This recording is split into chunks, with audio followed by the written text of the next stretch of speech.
नमस्कार मित्रों, स्वागत है हमारे YouTube channel positive life inspired में।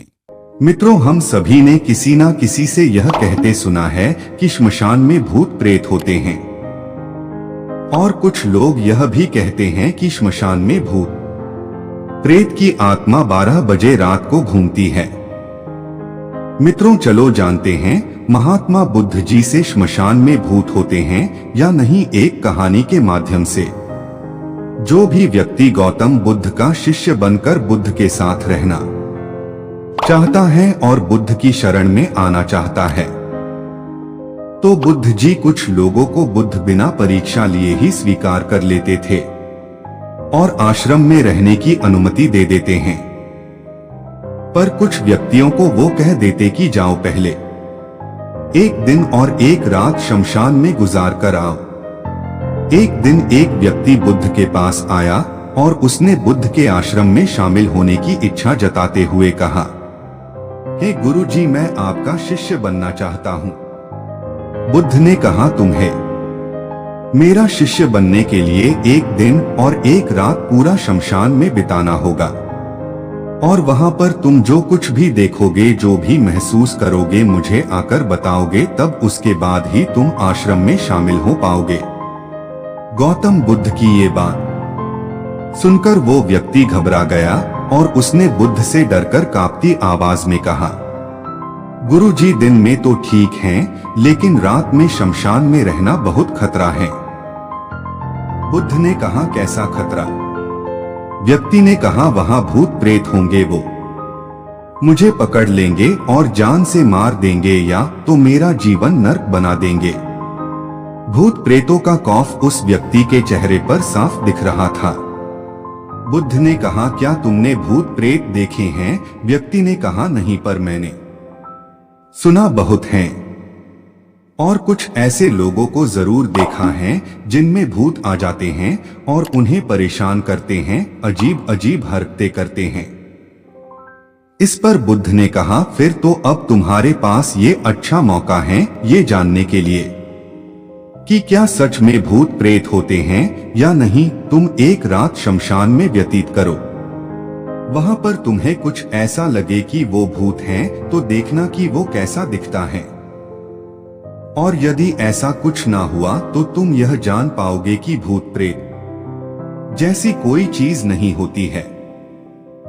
इस तरह पूरी रात तुम जो भी अनुभव कर पाओ, वो सब कुछ सुबह मुझे आकर बताना। बुद्ध की बातों को सुनकर वो व्यक्ति तैयार हो जाता है। व्यक्ति बोला, ठीक है गुरु जी, मैं एक पूरा दिन और रात शमशान में गुजारूंगा।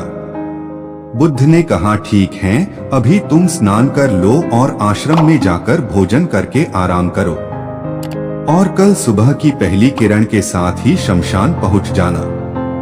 व्यक्ति को आश्रम में जाने के बाद बुद्ध ने अपने 4 शिष्यों से कहा कि वह व्यक्ति कल शमशान जाएगा, तुम सब उसके पीछे जाना और उस पर नजर रखना, पर ध्यान रहे उसे थोड़ा भी ना लगे कि कोई उस पर नजर रख रहा है।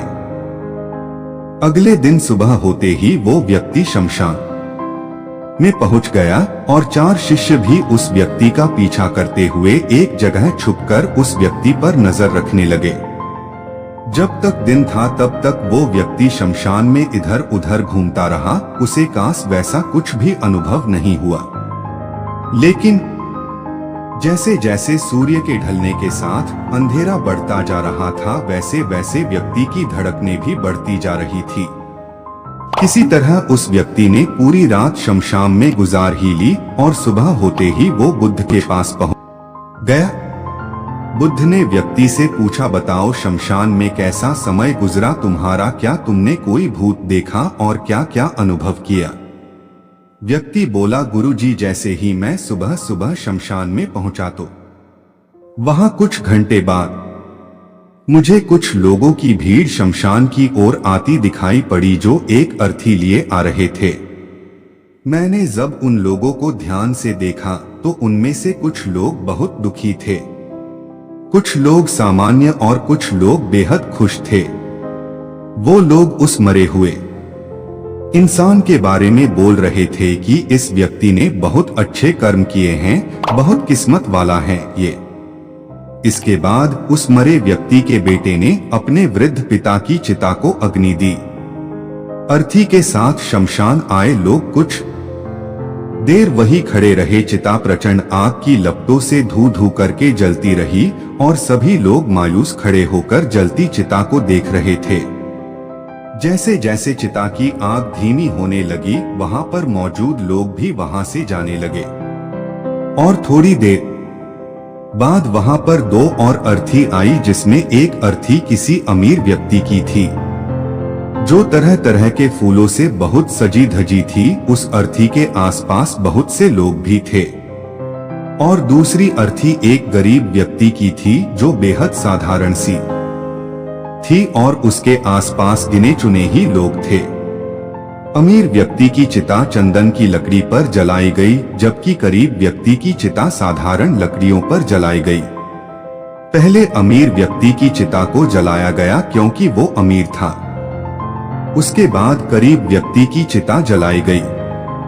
दोनों व्यक्तियों की चिताएं जब जल गई तो सभी लोग शमशान से चले जाते हैं, लेकिन मैं वहीं खड़े चिताओं को देखता रहा। अब बुद्ध ने कहा, तुमने उनकी चिताओं को देखकर क्या समझा और क्या अनुभव किया?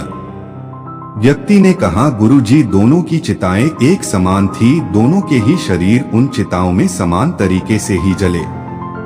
उसके बाद जब सब कुछ जलकर राख में बदल गया तो वो राख भी एक समान ही थी।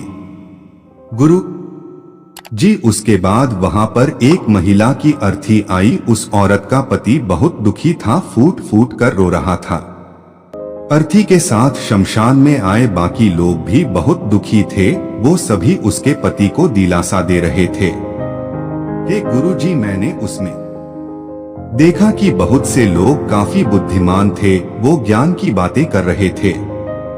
मैंने ध्यान से उनकी बातों को सुना तो वो बोल रहे थे कि अर्थी की सवारी करते हुए एक दिन तो सबको यहाँ आना ही है। जीवन हमें इंसानियत और परोपकार से जीना चाहिए, अधर्म, कर्म और पाप से दूर रहना चाहिए। किसी को कभी कष्ट नहीं देना चाहिए। धन के पीछे हमेशा भागकर जो हम अपने जीवन का सुख चैन गवा बैठते हैं और अंत में जो भी धन इकट्ठा करते हैं वो सब कुछ तो यहीं धरे का धरा रह जाता है। गुरुजी, उसके बाद शमशान में कोई अर्थी नहीं आई। इस पर बुद्ध ने पूछा कि तुम सारी रात वहां रहे तो क्या कोई भूत प्रेत तुम्हें दिखा? व्यक्ति बोला, नहीं, वहां मुझे कोई भूत प्रेत नहीं दिखा, बल्कि मन में एक डर तो था, पर सच कहूं तो पूरी रात मैं अपने आप से ही डरता रहा। कभी हवाओं से हिलने वाले पत्तों की आवाजों से डरता रहा तो कभी वहां आसपास मौजूद जीव जंतुओं की आवाजों से डरता रहा। सारी रात दहशत में रहा, लेकिन पूरी रात में मुझे कोई भूत प्रेत नजर नहीं आया। बुद्ध ने उस व्यक्ति से कहा, ठीक है, अब तुम जाओ और आश्रम में आराम करो, कल फिर तुम्हें पूरा एक दिन और रात शमशान में बिताना होगा।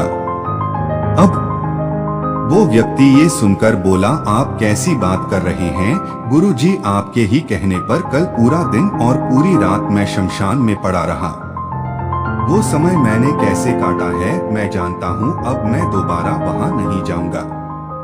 बुद्ध ने कहा, देखो, जो काश चीज तुम्हें वहां जाकर मिलनी थी वो तुम्हें अभी तक नहीं मिली है। जब तक वो चीज तुम्हें नहीं मिल जाती मैं तुम्हें अपना शिष्य नहीं बना सकता। तुम एक दिन और वहां रुको, तुम्हें वो अवश्य मिल जाएगी। व्यक्ति बोला, ठीक है, मैं कल एक दिन और रात और व्यतीत कर लूंगा शमशान में। अगले दिन सुबह वो व्यक्ति बुद्ध का आशीर्वाद लेकर फिर से शमशान पहुंच गया। एक पूरा दिन और रात बिताकर वो व्यक्ति अगली सुबह फिर बुद्ध के पास पहुंचा, लेकिन इस बार उस व्यक्ति के चेहरे पर एक अलग ही तेज था, एक अलग ही खुशी झलक रही थी, मानो उसे वो मिल गया हो। लेकिन बुद्ध उसके मुंह से सुनना चाहते थे, इसलिए बुद्ध ने एक ही सवाल पूछा कि क्या तुम्हें वो चीज मिली? व्यक्ति बोला, हाँ गुरुजी, मुझे वो मिल गई। बुद्ध ने पूछा कि बताओ तुम्हें वहां क्या मिला। व्यक्ति ने कहा, गुरुजी, मैंने जीवन का अर्थ समझ लिया है। मैंने वहां देखा कि कुछ लोग शाम को मुझे अर्थी पर लेकर आ रहे हैं। मुझे 4 लोगों ने अपने कंधों पर उठा रखा है और मेरे पीछे कुछ 20-25 लोग रोते बिलखते चल रहे हैं। मेरे पिता अर्थी के आगे आगे चल रहे हैं और कुछ लोग राम नाम सत्य बोलते हुए मेरे ऊपर फूल फेंक रहे हैं। मेरे सभी रिश्तेदार बहुत दुखी थे। भीड़ में मौजूद कुछ लोग तो सिर्फ दुखी होने का नाटक कर रहे हैं, कुछ लोग मेरे पिता को दिलासा दे रहे हैं। तभी कुछ देर बाद मेरी अर्थी को जमीन पर रख दिया गया और मेरे शरीर को उठाकर चिता पर लिटा दिया गया। मैं ये सब दृश्य अर्थी पर लेटे हुए देख रहा था। मैंने उस अर्थी से उठना चाहा पर उठ नहीं सका। मैं सांस लेना चाहता था पर सांस नहीं ले पा रहा था। मैं पूरी तरह से असमर्थ और विकलांग की तरह था क्योंकि मेरे अंदर सांस नहीं थी। मैं अपने पिता को गले लगाना चाहता था लेकिन मैं उठ नहीं सकता था। मैं अपने भाई को गले लगाकर ये कहना चाहता था कि तुम अपना और माता पिता का ध्यान रखना। घर व परिवार की जिम्मेदारी अब तुम्हारे ऊपर है। इसे बखूबी निभाना, इससे मेरी आत्मा को शांति मिलेगी। कुछ समय बाद मेरा मुंह कपड़े से ढक दिया गया और शरीर के ऊपर कई लकड़ियां रख दी गई। मुझे अब कुछ भी दिखाई नहीं दे रहा था। फिर उसके बाद मुझे अत्यंत गर्मी महसूस हुई। मुझे एहसास हुआ कि मुझे अब जलाया जा रहा है। धीरे धीरे लकड़ियों के साथ साथ मेरा पूरा शरीर जलने लगा। मेरा दम घुट रहा था। मैं उठना चाहता था। आखिर आग ने प्रचंड रूप ले लिया और धीरे धीरे मैं भी उस अग्नि में पूरी तरह खो गया। पूरी रात मैं खुद को ऐसा ही जलता देखता रहा। मैंने देखा कि अंतिम रूप में मैं एक राख बन चुका हूँ। उस पूरी रात ना तो मैं डरा ना ही मुझे डर का एहसास हुआ। जब आंखें खुली तो एक तीव्र रोशनी मेरे आंखों पर पड़ी। मैंने देखा कि ये तो मैं हूँ, वो भी शरीर के साथ। मुझे बहुत खुशी का अनुभव हुआ। उसके बाद मेरे मन से ना जाने कितने ही भ्रम समाप्त हो गए और मैं आपके पास आ गया। बुद्ध मुस्कुराए और बोले कि तुम अब आश्रम में शामिल हो सकते हो क्योंकि तुमने अब ज्ञान रूपी उस बीज को प्राप्त कर लिया है जिसमें शरीर को भूलकर स्वयं को जानने की इच्छा होती है। इसी ज्ञान की प्राप्ति के लिए मैंने तुम्हें शमशान भेजा था जहां अंततः तुमने ये जाना कि शरीर नश्वर है, नेत्रों से दिखने वाली हर चीज नश्वर है। शमशान आने वाला हर व्यक्ति